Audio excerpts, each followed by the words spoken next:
Hello everyone, कैसे हैं आप लोग। आई होप कि आप लोग बहुत अच्छे होंगे और अपनी पढ़ाई को भी बहुत अच्छे तरीके से कंप्लीट और कवर अप कर रहे होंगे। जैसा कि आप लोगों को पता है कि अभी हम लोग हमारे क्लास 11th के बिजनेस स्टडीज सब्जेक्ट को पढ़ रहे हैं और बिजनेस स्टडीज सब्जेक्ट में अभी हम लोग हमारे बिजनेस स्टडीज के लास्ट वाले चैप्टर यानी कि इंटरनेशनल ट्रेड वाले चैप्टर को पढ़ रहे हैं। और ये वाला पर्टिकुलर वीडियो हमारे इसी चैप्टर का पार्ट नंबर 2 होने वाला है। तो आइए बिना वक्त गवाए बिना देरी किए आज के इस क्लास को, आज के इस वीडियो को शुरू करते हैं और हम लोग पढ़ते हैं हमारे आज वाले टॉपिक को।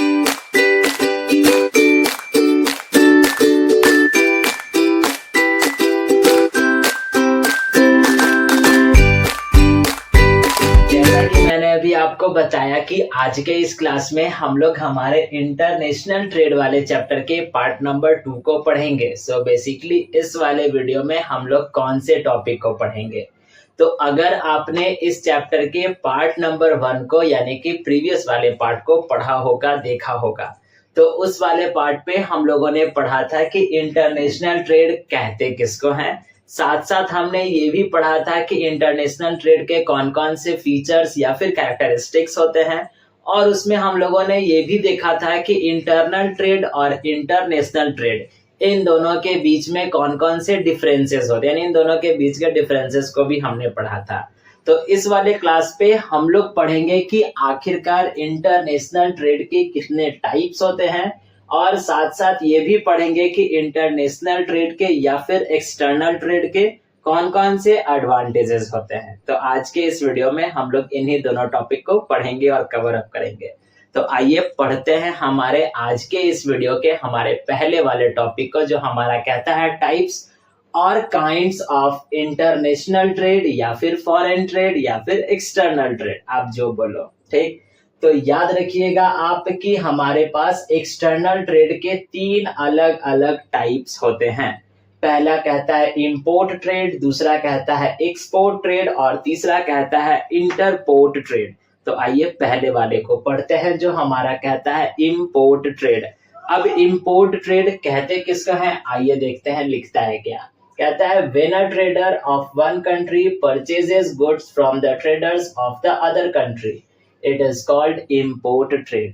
यानी कहता है क्या कि जब कभी भी किसी भी एक देश का व्यापारी किसी भी वस्तु को खरीदता है दूसरे देश के व्यापारी से, तो उसको हम लोग इंपोर्ट ट्रेड के नाम से जानते हैं, जिसको हिंदी में हम लोग आयात भी बोलते हैं। ऐसे इंपोर्ट और एक्सपोर्ट को आयात और निर्यात कहा जाता है।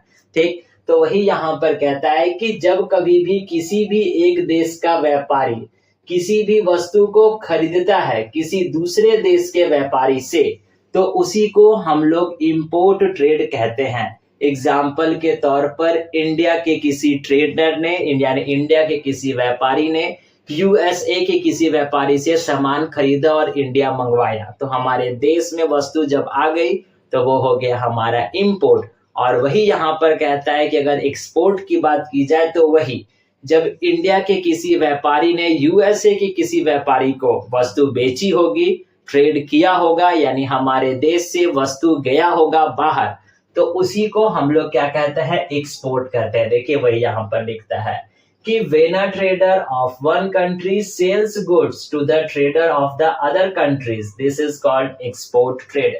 यानी जब कभी भी किसी भी एक देश का व्यापारी एक देश का ट्रेडर वस्तु को बेचेगा, इंपोर्ट में क्या हो रहा था, वस्तु को खरीद रहा था, लेकिन वही एक्सपोर्ट में क्या हो रहा था, वस्तु को बेचेगा किसी दूसरे देश के व्यापारी से, तो उसी को हम लोग क्या कहते हैं, एक्सपोर्ट ट्रेड के नाम से जानते हैं। ठीक, आई होप सो कि आपको इंपोर्ट और एक्सपोर्ट दोनों ही अच्छे तरीके से समझ में आ गए होंगे। अब बारी आती है तीसरे वाले ट्रेड की, जो हमारा कहता है इंटरपोर्ट ट्रेड। इंटरपोर्ट ट्रेड है क्या, आइए देखते हैं लिखता है क्या। When a trader purchases goods from one country, यानी जब कभी भी किसी भी एक देश का व्यापारी किसी वस्तु को खरीदता है और खरीदने के तुरंत बाद वो किसी तीसरे देश को उस वस्तु को बेच देता है, तो उसी को हम लोग इंटरपोर्ट ट्रेड कहते हैं।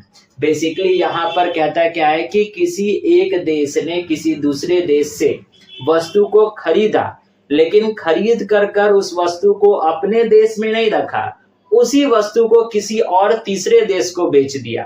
तो वही यहाँ पर कहता है क्या है, इंटरपोर्ट ट्रेड। जैसे एग्जाम्पल के तौर पे कहा जाए कि इंडिया ने नेपाल से किसी वस्तु को खरीदा, ठीक है, यानी इंडिया के किसी ट्रेडर ने नेपाल के किसी ट्रेडर से वस्तु को खरीदा और खरीदने के बाद तुरंत उस वस्तु को बांग्लादेश से बेच दिया, तो यहाँ पर क्या हो गया, इंटरपोर्ट ट्रेड हो गया। ठीक, तो इसी को हम लोग इंटरपोर्ट ट्रेड के नाम से जानते हैं और कहते हैं। वही देखिए यहाँ पर और फिर लिखता क्या है, और you may say when goods are imported with a view to re export, यानी जब कभी भी किसी भी वस्तु को इंपोर्ट किया जाता है, किस पॉइंट ऑफ व्यू से, री एक्सपोर्ट के पॉइंट ऑफ व्यू से, यानी खरीदे और खरीदने के तुरंत बाद हम किसी और दूसरे देश को बेच दिए, तो वो हमारा क्या कहला गया, इंटरपोर्ट ट्रेड कहला गया। ठीक, इस यानी कि इंपोर्ट और एक्सपोर्ट में बेसिकली 2 कंट्रीज इन्वॉल्व होती है, लेकिन इंटरपोर्ट ट्रेड में बेसिकली 3 कंट्रीज इन्वॉल्व होती हैं। एक पहला वो country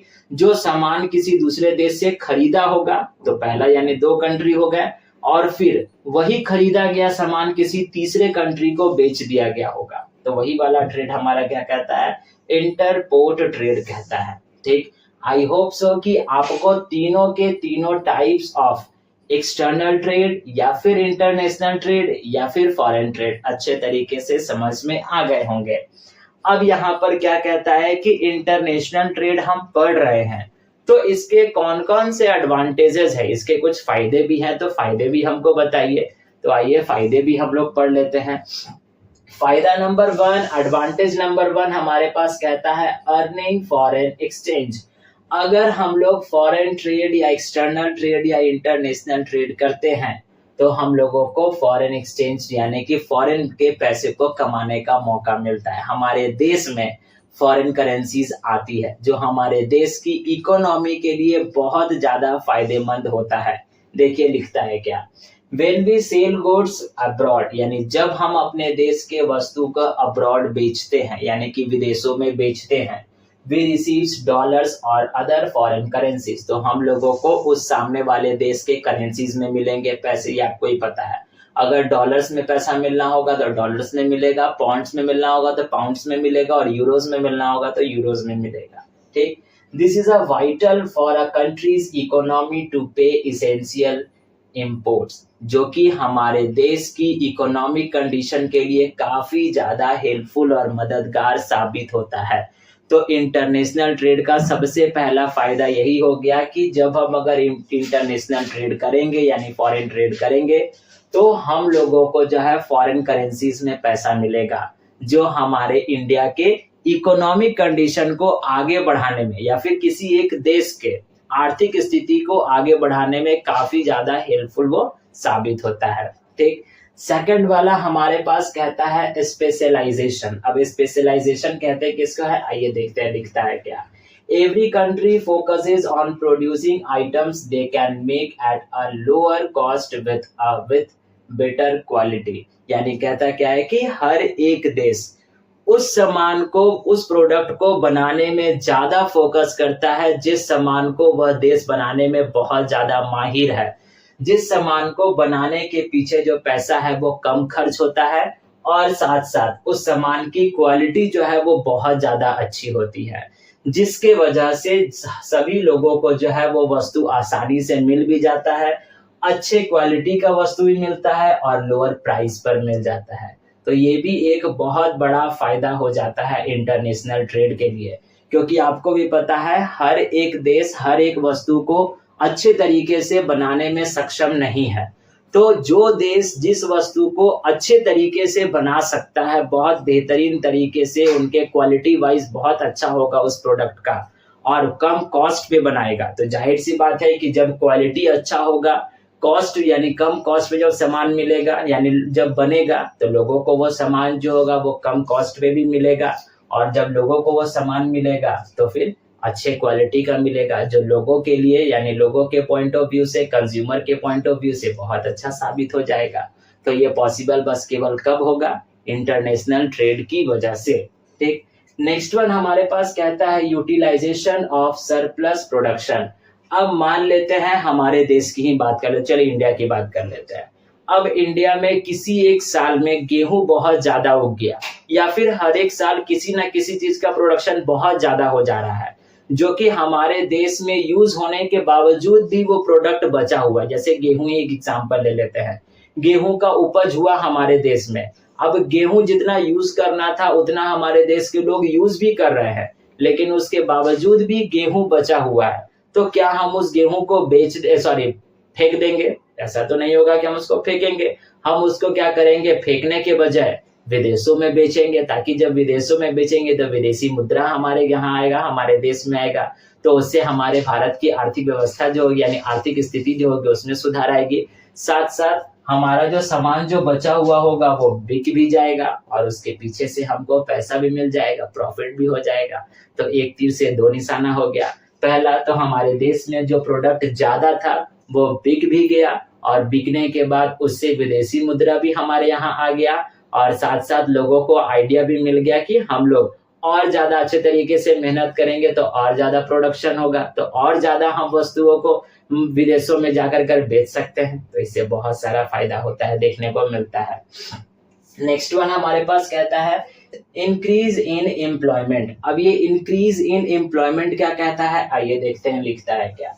as factories produce more goods for the global market, यानी कहता क्या है कि अगर फैक्ट्रीज को ग्लोबल मार्केट के लिए बहुत सारे वस्तुओं का प्रोडक्शन करना है तो फिर वो क्या करेगी, दे नीड मोर वर्कर्स। तो उस फैक्ट्री को ज्यादा वर्कर्स की आवश्यकता होगी। अब जब ज्यादा वर्कर्स की आवश्यकता होगी तो बहुत सारे लोगों को रोजगार भी मिलेगा, जिससे हमारे देश में बेरोजगारी की समस्या भी खत्म हो जाएगी। तो इंटरनेशनल ट्रेड से ये भी एक फायदा हो गया कि एक्सटर्नल ट्रेड होने की वजह से हमारे यहाँ पर बेरोजगारी की समस्या जो है वो कम देखने को मिलेगी।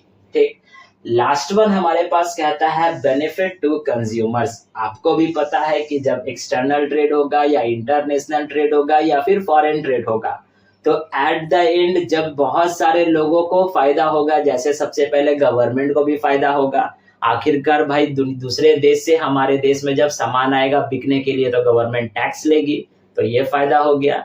फॉरेन करेंसीज आएंगे तो जिससे हमारे यहाँ का आर्थिक स्थिति में सुधार आएगा, ये फायदा हो गया।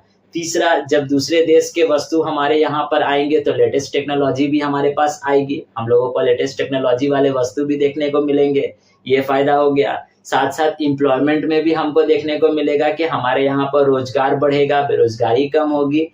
तो वही यहाँ पर कहता है कि जब हर एक फील्ड में इस इंटरनेशनल ट्रेड से फायदा हो रहा है तो कंज्यूमर्स को क्यों ना फायदा हो। तो लास्ट वन वही यहाँ पर लिखता है कि कंज्यूमर्स को भी इस एक्सटर्नल ट्रेड से या फिर इंटरनेशनल ट्रेड से फायदा होता है। अब कैसे फायदा होता है, तो consumers gain access to the latest technology, यानी कंज्यूमर्स को लेटेस्ट टेक्नोलॉजी वाला वस्तु देखने को मिलता है, यूज करने को मिलता है, और वही साथ साथ कंज्यूमर्स को इंटरनेशनल ब्रांड्स भी मिलते हैं यूज करने को एट द डोर स्टेप। आपको ही पता है आज का समय ऑनलाइन वाला है, हम घर बैठे बैठे विदेशों के सामान अपने घर पर मंगवा सकते हैं, ऑर्डर कर सकते हैं। वही देखे यहाँ पर लिखता है international brands from around the world right eight their door step.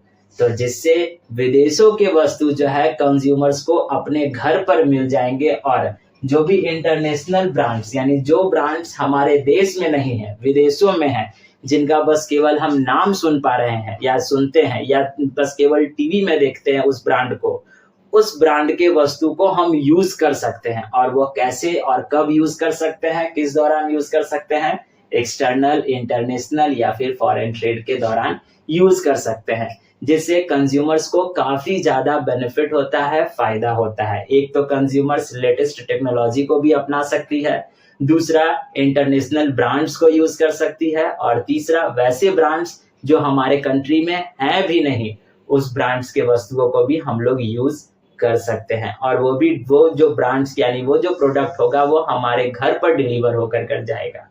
तो कस्टमर्स को भी इस एक्सटर्नल ट्रेड से या फिर इंटरनल ट्रेड से बहुत सारे बेनिफिट्स देखने को मिलते हैं। ठीक है, आई होप सो कि आपको advantages of external trade, international trade और या फिर यूं कहा जाए कि फॉरेन ट्रेड अच्छे तरीके से समझ में आ गया होगा। तो अभी आप क्या कीजिए, वीडियो को पॉज कीजिए और इसका स्क्रीनशॉट लेकर कर अपने पास रख लीजिए और मेक श्योर कि आप इसको अपने कॉपी में बहुत अच्छे तरीके से राइट डाउन कीजिएगा। ठीक है, तो आज के इस वीडियो के लिए बस इतना ही हम लोग रहने देते हैं।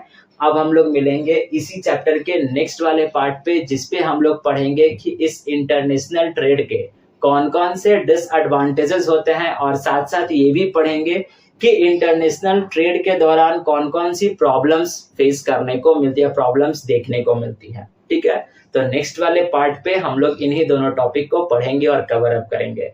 तो आज के इस वीडियो के लिए बस इतना ही। अगर आपने वीडियो को यहाँ तक देखा है, ये सारे के सारे पॉइंट्स, मेरी बातें, आज के दोनों टॉपिक्स आपको अच्छे तरीके से समझ में आ गए हैं, तो वीडियो को लाइक करके जाइएगा। चैनल पर नए होंगे तो चैनल को सब्सक्राइब भी कर लीजिएगा और अपने फ्रेंड्स के साथ शेयर भी करते जाइएगा।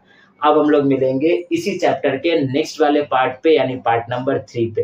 तब तक के लिए आप अपना ख्याल रखिएगा, ध्यान रखिएगा। Thank you and bye bye.